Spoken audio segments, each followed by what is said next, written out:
तो वो ग्रहण नहीं कर पाया, और जिसने पहले आराम कर लिया हो, झपकी ले ली हो, उसकी बात अलग है, वो उसके बाद भी सुन ले, क्योंकि बीच में उसने आराम कर लिया।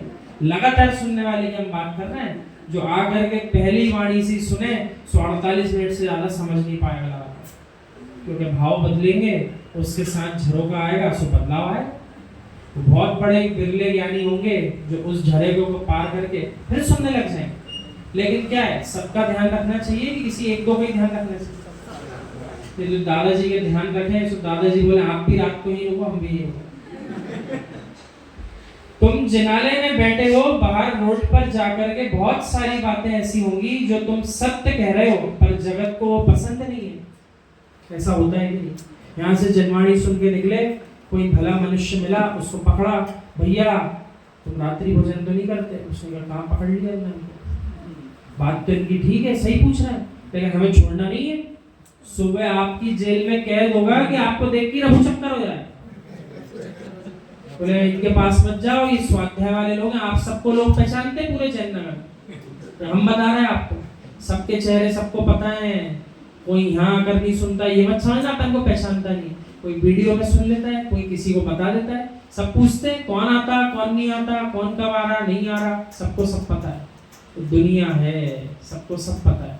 तो ये मत सोचना कि हम यदि सत्य जान गए, अब जिसको सुनाएंगे वो सत्य स्वीकार ही कर लेगा, ऐसा नहीं होता। उसकी उतनी योग्यता उपादान की भी तो हो कि आप उसको सत्य सुनाओ तो वो सुन ले, और सुनने के बाद मान ले, और मानने के बाद पाल ले। इतनी सारी क्रिया हैं। महाराज जियों की बात तो सब सुनते हैं, रात्रि भोजन नहीं करो, आलू प्याज मत खाओ, सुनते तो सब है, मानते कितने हैं? और फिर मान जो गए सो पालते कितने हैं? गिनती आपको खुद ही पता है। ऐसा है यहाँ पर। जिससे मेरे सत्य का वर्णवाद होता हो, तो सत्य मुझे अज्ञानियों के बीच में नहीं कहना। यानी ऐसा भी हो सकता है एक सत्य को जानने वाले आप अकेले हो, लेकिन आपकी पुण्य प्रगति इतनी प्रशस्त नहीं है, आपको घेर के 10 तीव्र पापी कषाई जीव बैठे हैं, और आप सोच रहे हैं कि मैं तो जानता हूँ ना सत्य, इन सबको सिखा देता हूँ, सीख जाएंगे। वे 10 के 10 ऐसी योग्यता रखते हैं कि आपके भाव बदल दें, लेकिन आपकी बात सुन के एक का भी भाव नहीं बदलेगा। तो जनागम कह रहा है, जिन धर्म की पोटली हर व्यक्ति के सामने खोलकर मत बैठना, जिसकी योग्यता हो उसी के सामने खोलकर बैठना, ताकि उसका कल्याण हो। जो अवर्णवाद करे, हंसी उड़ाए मेरे जिन धर्म की, उसको जिन धर्म सुनाने का भी कोई प्रयोजन नहीं है। उसको तो धीरे से व्यवहार में लगाओ, भैया तुम मंदिर चले आया, इतना ही प्रेरणा दे दो, मत मारो उसको। एक बालक हमारे पास दादाजी 1 हफ्ते पहले आया, 2 वर्ष का, उसको प्रथम वर्ष में पढ़ाया था। सो आया, सो हमें समय नहीं था, हमने भेज दिया उसको 1 हफ्ते पहले। आज अचानक फिर से आ गया, भोजन करके बैठी थी, 1 बजे की बात है, अपना चिंतन चल रहा था, अचानक आ गया। सो बोले आपसे चर्चा हमें उस दिन भी करना थी, आज कर लेंगे। हमने कहा आजा भैया, ये आप बताइए, हमारे भाव बुरे बुरे आते हैं सर, हम क्या करें? सो हमने कहा कुछ मत कर, सबसे पहले ये बता खाता पीता क्या है।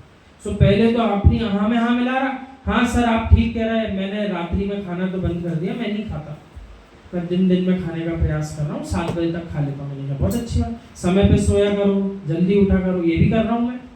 फिर धीरे से स्वयं बोला, मैंने कहा फिर क्या गड़बड़?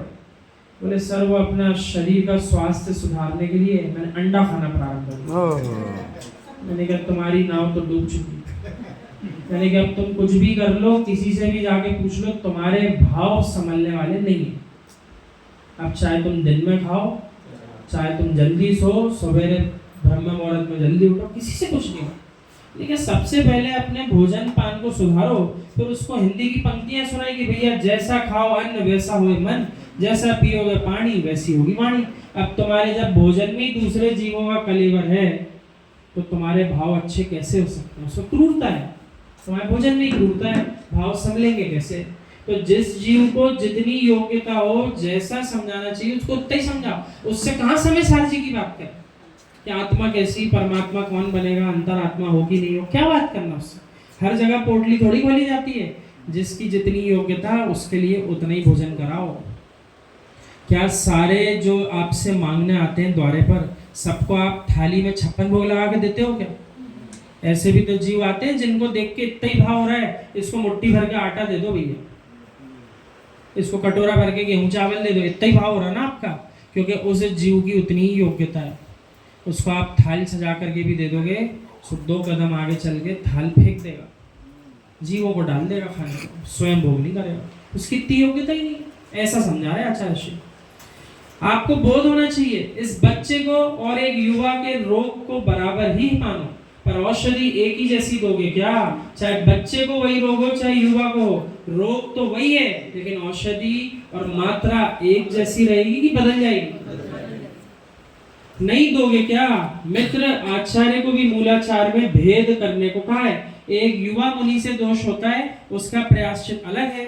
एक बाल्य मुनि से दोष होता है, उसका प्रायश्चित अलग होता है। यदि किसी वृद्ध से वही दोष होता है, उसका प्रायश्चित अलग होता है। बल, पौरुष, कषाय की स्थिति और क्षेत्र को देख करके प्रायश्चित होता है। ऐसा नहीं सोचना अपन ने उन नामक आचार्य श्री को सुना था, महाराज जी ने ऐसी ऐसी गलती करी, उनने ये सजा सुनाई दी एक उपवास की। वो काल तो आपने ध्यान रखा ही नहीं, वो क्षेत्र तो ध्यान रखा ही नहीं, उन मुनिराज की आपने आयु तो ध्यान रखी नहीं। अब कोई दूसरे मुनिराज से मान लो वो दोष हो गया, उनने मात्र गलती से आपसे चर्चा कर ली, वृद्ध थे, गर्मी का मौसम था, आपने कहा एक आचार्य श्री को सुना था, उपवास दिया था प्रायश्चित में, कल आप महाराज जी उपवास कर लो, आपके दोष टल जाएंगे। तो आपने सही करा कि गलत करा? गलत करा। पहला काम तो यही गलत करा कि प्रायश्चित आप देने वाले हो कौन? प्रायश्चित देने का काम किसका है? आरिका माता जी भी अपने संग में अन्य माता जियों को तदनुसार उस समय प्रायश्चित दे देती है, लेकिन मूल रूप से लिख करके रखते हैं। जब आचार्य परमेष्ठी मिलते हैं तब अपनी अपनी क्षमा सब उनके सामने निवेदित करते हैं।